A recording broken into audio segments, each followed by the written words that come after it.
Hello and welcome to a special semifinal Friday episode of the unofficial Beausejour Senior Hockey League podcast. I'm your host, Corey, joined by my co-host and the stream runner, Corey. That's me. I'm the stream runner. Did a great job last night. I watched some of it back. It's pretty solid. We're here for a special Friday episode so we can run down what the semifinals are going to be because if we just waited till Tuesday, we'd be behind the 8-ball. So we're not fans of that. No. Let's start with the game last night. Run that down for me, Corey. All right. So we had, before we go into that, this was our third in a row for me and Corey, double overtime. Sorry about that. So River Valley beat the LC Puck Duck Hawks in double overtime in Game 7. Goal scorers were David Brewer from the River Valley Lumberjacks, 3 goals, got his hat trick. Also the game winner. Captain Benji Curtis, he got 1 goal. Brett Bernard got 2 goals from LC, and Mackenzie Brown got 1 goal. Very entertaining goal. Very entertaining game. Early in the morning, folks. Early in the morning. What can you take away from this game? Well, for me, I mean, first of all, this was a phenomenal series. So congrats to both teams on putting on such an entertaining show. The way the Hawks came back, battled back to force Game 7. They were very short-handed going into Game 7. They only had 14 skaters. River Valley had a mostly full lineup, but they're beat up too. The Lumberjacks are bruised. For me, the Hawks showed a lot of heart even getting to Game 7. River Valley finished higher in the standings. River Valley is a very talented team. The Hawks are a very talented team. So no surprise that this one went 7. I think the downfall for the Hawks was Alex Arsenault got a boarding penalty in the second period. We thought it was 2 + 10 because it was a 2. We ended up getting a game misconduct, so he was out. So then you have 13 players for the Hawks. Mac Brown drops the gloves with Luke Gallant. They kind of dance. They don't really fight. And that dropped the Hawks down to 12 players. So now you've got 2 lines plus 2 guys. The Hawks were gas. Julian Daigle played amazing for the Hawks. Kept them in the game, really. River Valley just looked tired. Like, River Valley looks beat up right now. And there's no surprise by that. It's been a very physical series. They've lost Peter Traynor. Chauncey O'Toole's out. Brandon Kenny's suspended right now. Josh Simpson was out for most of the series. He went out early. He was back in a backup position last night. But Ryu's been phenomenal. Ryu's been playing really well. So what do I take from this series? I think in the same way that I think that Dalhousie is going to pick up the scraps of Shippingen, I think Miramichi is getting the scraps of River Valley, at least early in this series. On Saturday, there's no way we're going to be seeing 100% River Valley Lumberjacks when we're going to be seeing a very well-rested Miramichi Northman. Yeah. For me, the Hawks, the Hawks are a very popular team. You can't deny that. You look on the Facebook page, you always see "Go Hawks, go." They showed this was like a movie. You get there shorthanded, you lose 2 of your best forwards, you're up 2-1, I believe it was, and then River Valley ties it up, and Captain Benji Curtis, he makes it 3-2, and with 45 seconds left, they tie the game. And then you go to overtime and then double overtime, and just wasn't meant to be for the Hawks. With how short they were, River Valley deserved this win. There were a few botches in this game. Really, really bad giveaway by Ryu that just gave the puck to Brett Bernard and bang in the net. Even River Valley fans around us were like, "Oh, that was bad. That was bad." But yeah, brain farts happen. I'm not on the ice. I could never play on the ice. Mackenzie Brown dropping the gloves, not something that Hawks fans enjoyed because that's one of your best forwards. You got a few guys, Creighton Santapass in overtime looked like a beast. Trey Lewis should have that C on his chest. The way he played in overtime, that's probably the best leader in the BSHL, in my opinion. Yeah. But Robbie Graham in spurts. You could tell Robbie was exhausted in yeah, overtime. And then yeah, every now and then you'd see Robbie go, all right, well, I'm going to make a rush. And then he'd dangle around 3 or 4 guys and get a good scoring chance. There was one in the first overtime where he had like a partial breakaway and almost scored. And Ryu yep, made just a phenomenal save. And it was a great moment. It was a great game. It was a perfect way to end such a good series. yep. The Hawks will have time to rest now. The side story here is there's no more teams in the South, No, really. If you consider Miramichi and River Valley to be somewhat northern, Spring Hill's out. Both South Division finalists are out. Trackety, the North Division champions, are out. So we're going to have new champions this year for sure. yeah. What that I kept asking because I'm not too familiar on all the teams from last year.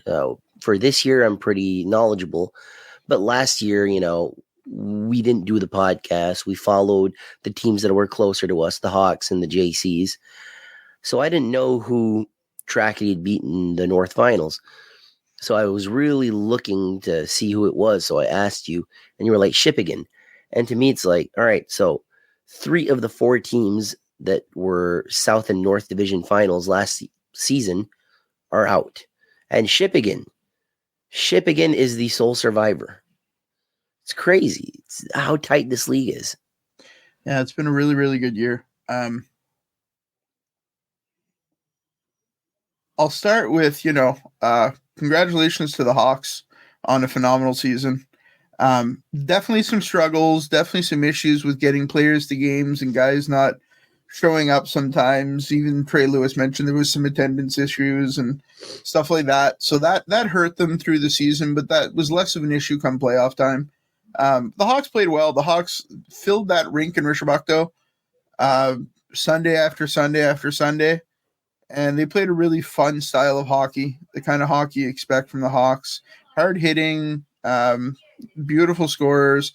The one thing that sticks out for me for the Hawks this year is they had one of the best midseason signings of any team in this league with Alex Arsenault. If that kid stays in the league, he's going to be a superstar. Absolutely. He's going to be the best player in the league, in my opinion, if he decides to stay. I think what I'm taking away from this season with the Hawks and the JCs is you probably have the 2 best players for the future on both teams, in Logan Timmons and Alex Arsenault. So just those 2 signings there makes the South a little interesting because Bucktush and Elsie, they do not like each other. Yep, got to build up around those guys. And the Hawks had a great team this year. So, congrats to them on a good season. Can't wait to see you back out there next fall. But the River Valley Lumberjacks, man, that is a team that every year struggles early on and then just comes on late in the season and pushes. So now we have River Valley versus Miramichi. Honestly, couldn't ask for much better. No. Both teams hate each other. It's what it is. And as Jim Cornette once said, hatred is one hell of a motivator. So you're saying Miramichi is going to pick the scraps. I wouldn't count out the River Valley Lumberjacks that quick because they do not like Miramichi. They can dig deep and make this interesting. Who do I think wins this series? Miramichi. They're fresher. I think they have more talent up front. Not to be disrespectful to River Valley. River Valley is super talented. They are a lot beat up. Me saying this might just light a fire up their ass. They might make it to the finals. Who knows? Any team has a chance. I agree with you. I think Miramichi takes this series. I think it goes long. I think it goes maybe 6 games, 6 games. Yeah. Won't be a sweep, that's for sure. And they're only a half hour from each other, so it's going to be some packed rinks. Can't wait to see it. The other side, I think Dalhousie takes Shippigan. Yeah, because Shipping is just so beat up. So I would think Dalhousie takes that series as well. While I was doing the stream for the first time, I saw someone on the stream saying, Shippigan could win the league. I was like, they sure can. Any team has the chance. You get a good groove. You find weaknesses on your team, on the other team. You can win anything. The smart money is going for a Miramichi Dalhousie finals. Will that happen? Maybe. I think it will. Could we see River Valley and Ship again in the finals? Definitely could. Anything's possible. Anything. Especially this year. Yep. I think that's about all we have for this episode, Corey. We just wanted to run it down, preview the next round a little bit, especially talk about last night. After this episode, we'll be going to an interview with Tyson Donovan that I did last night after the game. So thanks to Tyson, always a great fella, great guy. So we'll be playing that, and we'll be in River Valley tomorrow night. So rest up today, Corey. I'm gonna sleep a lot. I took today off from work because I knew last night was going to be a rough night. Little did I know we go to double overtime, but that was a good one for me. So I've got a 4-day weekend because Monday's family day. So I'm going to take advantage of that and get a little bit of rest, get caught up on some sleep. All right. Same here. Right on. Well, we'll see you guys on Saturday with a stream. Yep. And we'll be back on Tuesday with our normal episode. Hopefully you guys enjoy this little bonus episode. Corey, I'll see you later. Take care. All right, Corey from the BSHL podcast. I'm here with David Morrison, the general manager of the Miramichi Northmen. Big series for you guys against Spring Hill. You guys really seem to be hitting your stride at the best time of the year, I think. Yeah, I would say that. We've been waiting a little bit for to have a full lineup and to get rolling, and we seem to put things together at the right time. Even before the playoff series started against Spring Hill, our last 2 games going in the regular season, we felt like we were building some momentum there. Went to Trackety short staff with a couple of affiliates and really played a solid road game leading into the playoffs. And for the first time, game 1 of the playoffs, we were fully healthy and ready to roll. It was a tougher series than people see on paper. You see a sweep, but it wasn't that easy. Like Spring Hill, first 2 games, we definitely outplayed them, deserved to win.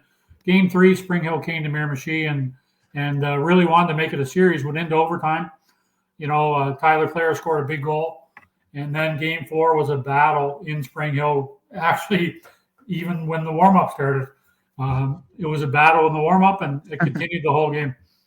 Yeah, the coal miners had a heck of a team this year. They came out to battle. They're going to be something to watch out for next year, I think. But the Northmen move on now to the semifinals. Finally found out last night.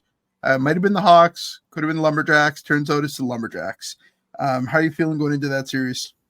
Well, first of all, what a hockey game. I was able to watch your stream last night. I hadn't been feeling well this week, so instead of making the trip to Doaktown, I watched you on your stream and watched every second of it, and it could have went either way. Like, both teams were a little shorthanded, but what an effort from both squads.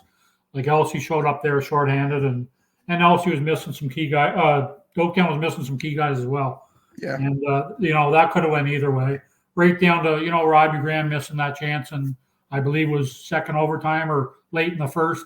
Yeah. Ryu made a great glove save. And I thought, Elsie was running out of gas.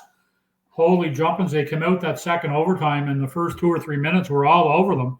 And Doaktown weathered the storm, and obviously Brewer had a great game and finished it off with a hat trick. So, what a series. Great for us to see 2 teams battle like that, and even going into overtime. And, the bumps and bruises from that series certainly can't hurt us going into tomorrow night. So going into tomorrow night, late in the year, you guys got back Milson. He's been huge for you guys. Talk a little bit about the impact that he's made in the last 6-7 games. So Bryce had surgery early in the fall, and we told him not to come back till he's ready, and I believe he come back with 4 games remaining in the regular season. I can honestly say, like, I watched Bryce a little bit last year and followed his career, but he is the real deal in terms of a hockey player. Everyone sees the points he puts up, but there's so much more to his game than that. How strong he is on the puck, how he makes his line mates better, and more importantly, how good he is in the room. Just an excellent human being. He wants to be there. And, what Bryce has been able to make our team better in so many ways, but he's been able to really lengthen our lineup. And now down the middle, we have Bryce Milson, Chris Keating, and Brett Young. Arguably could be top centers on any team in this league. And Bryce just really lengthened out our lineup and has been able to, for our coaching staff, to really put guys into places where we see fit. And I can't say enough about what he's brought to our lineup. The coming down the stretch, I think he had 16 points in 4 games, something foolish like that. And to be honest, the first 2 games against Spring Hill, he was held off the score sheet. They really kept a close eye on him. We're double teaming him down low, and he did some great things, but he just didn't get on the score sheet. Game 3, I think he had 2 or 3 points. And game 4, he pretty much took over himself and said this series is over. So he's been that good for us and really above and beyond what I expected in terms of, say what you want about most valuable players in the league, and I see the votes and who's getting voted and stuff like that. He's the guy for me. I take him over anyone in this league, and I don't think twice. Yeah, I think that's a good decision. I think the only reason he didn't get all those votes was because of the lack of games. Going into next year, if he's back, he could be one of the best players in the league, undoubtedly. To go back to River Valley now, this is one of the best rivalries in the Beausejour Senior Hockey League. I'm excited to see these two teams battle it out, only 30 minutes away from each other. The fans know each other. You guys have players who live in River Valley. River Valley has players who live in Miramichi. The fans are going to be nuts. I really can't wait to see how crowded that Civic Center is next Friday. Yeah, it really doesn't get much better than this if you want a dream matchup in the semis. Obviously, the Housing and Shippigan have a good rivalry up north. And for us to be in a 7-game series with Doaktown, you can't ask for much more than that. There's a lot of respect between the teams. It's not like we have to go and scout them and we know everything about them and vice versa. They know everything about us. It's going to come down to, which team wants it, and it's going to be a battle. It's going to be a long battle. We're prepared for that. We're healthy. We're ready to go. But they have a lot of firepower up front. Brewer had a great series. Crow, Curtis, McLean, I can go down the list, and on the back end with Hardy and Gallant. I know O'Toole missed, a game or 2, but they have, an excellent defense core. And I was real impressed with Ryu, how he battled the remaining half of that series. Last night he had a bad giveaway for the second goal, but, he rebounded and made some huge saves to put them into the next round. So it's going to be a test for us. We know that. But we're also confident. We're fully healthy, and we're ready to roll. Right on. Well, we can't wait to see it on Saturday night. David, thanks for doing this, and we'll talk to you soon, buddy. Hey, Corey, thanks for everything you do, especially this week.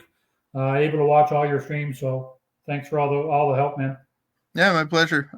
Talk to you soon. See you, bud.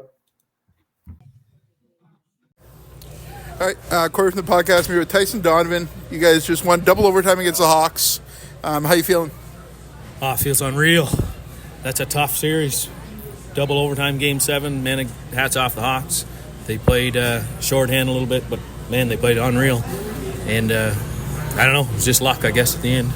You said it to me before the series started that to win the Cup, you're going to have to beat the Hawks. So you guys did it. Now you have the Northmen. Game 1, maybe Saturday, we're not sure yet. How do you feel going into the Northmen series? I mean, they're rolling. Everyone knows they're rolling. So, I think we're the underdogs going into that series right now. And, we're going to give it our all. And hopefully some guys can back in the lineup and just put a good show on for the crowd, I guess. Pretty good series, man, for an old man, Tyson. You're looking pretty good out there. I'm feeling it. Believe me, I'm feeling it hard. Your fans are amazing, man. Tonight was loud as I've ever seen this building. What do you have to say about that? I don't think you could fit any more people into this building. And, that's what I told the boys before. This is what you play for. You play for Game 7. You play to try to be a hero, to win a series, and to play against a good team. And the fans, and they brought a ton of fans. They almost out-cheered us at times.